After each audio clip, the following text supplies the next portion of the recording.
You know, in those really high-stakes conversations, think real estate, big negotiations, the right words can literally change everything. It's not about talking more, not at all. It's about talking smarter. So let's get into 5 kind of magical phrases that can help you do just that. I mean, what if I told you that you had a secret toolkit? 5 simple but incredibly powerful phrases that could totally transform any negotiation you walk into. Well, that's exactly what we're going to break down today. We've all been there, right? Those conversations where the pressure is on. Everything feels loaded with emotion, and you just know that saying the wrong thing could kill the whole deal. But the right words? Oh, the right words work like magic. They can cut right through all that tension and build an instant connection.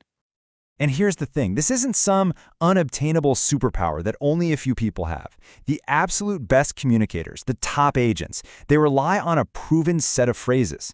It's a toolkit that honestly anyone can learn and start using right away to see a huge difference. Okay, let's dive right into our first phrase. This one is all about getting that crucial information you need while making the other person feel completely and totally heard. It's just 3 little words, but believe me, it shifts the entire dynamic of a conversation. That's it. Tell me more. So simple, right? But it's this open, genuine invitation that basically tells the other person, hey, I'm listening, share what's really on your mind. So why does this work so well? Well, the psychology here is pretty fascinating. When you say, tell me more, you're not just waiting for your turn to speak. You're signaling that you are actively, intently listening. It's an invitation for them to open up, to expand, maybe even to brag a little. And in that moment, that's when they reveal their real motivations, their hidden deadlines, their why. You get everything you need to actually help them. Okay, moving on to phrase number 2. This one is an absolute masterclass in building rapport, like instantly. It's this brilliant mix of curiosity, a little bit of humor, and a whole lot of validation that turns a stuffy, formal interaction into a real personal one. And it is, whose idea was it to? Now, this question is just brilliant because it's so unexpected, right? It's designed to spotlight a great choice that somebody made and give them all the credit for it. And using it is a super simple 2-step dance. First, you ask the question. So, you're walking through a house and say, wow, whose idea was it to put in this amazing fireplace? Then, and this is key, comes step 2, you validate. So when one person says, oh, that was me, you turn to their partner and say, well, I gotta tell you, they were spot on. It makes the whole room feel so cozy. Boom.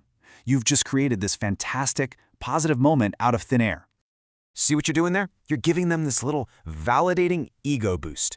You're confirming that they made a smart choice, which makes them feel good, makes them feel understood. It's such a simple but powerful way to build that bridge of trust. All right, let's talk about our third phrase, which is all about tapping into emotion. Because let's be real, we all like to think we make these super logical decisions, but the truth is we buy on emotion and then we use logic to justify it later. This next phrase goes right for that emotional core. So how do you get to that emotion? By asking, what do you love most about? It is such a powerful question because it forces them to actually stop and think about their positive feelings and then say them out loud.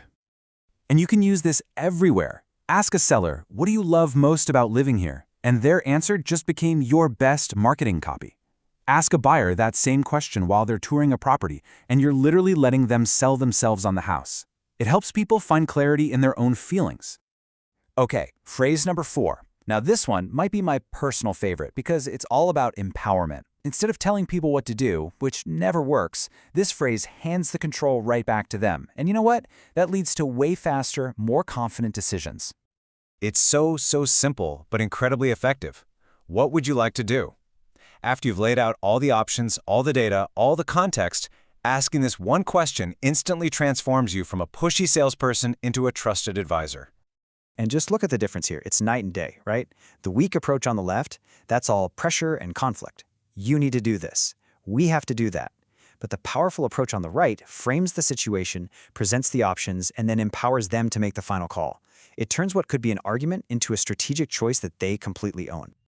All right, and that brings us to our final phrase, number 5. This is your secret weapon for those really tense, difficult moments. It is the absolute fastest way to de-escalate a situation, build empathy, and keep the conversation moving forward productively. And it's this. I understand where you're coming from. Just those words alone are such a powerful signal of validation. Now, you're not necessarily agreeing with them, but you are acknowledging their perspective. And that is always the crucial first step. So here's how it works, and it's a beautiful process. First, you validate their feeling. You show some empathy. Then, you gently pivot back to logic. By saying, "Help me understand," you're not challenging them or calling them wrong. You're inviting them to collaborate with you on a solution. It completely changes the tone from a face-off to a partnership. So, there you have it. 5 simple, repeatable, and seriously effective phrases that you can adapt to pretty much any situation you're ever going to face. So think of this as your new go-to toolkit for better outcomes. You're going to use "Tell me more" to unlock information. Whose idea was it to build that instant rapport? What do you love to tap into their emotions? What would you like to do to empower their decisions? And "I understand" to diffuse any tension. Each one has a specific, powerful job to do. Because here's the bottom line. Using the right words doesn't just change a conversation. It completely changes the outcome. So the only question left is, what conversation are you going to change today?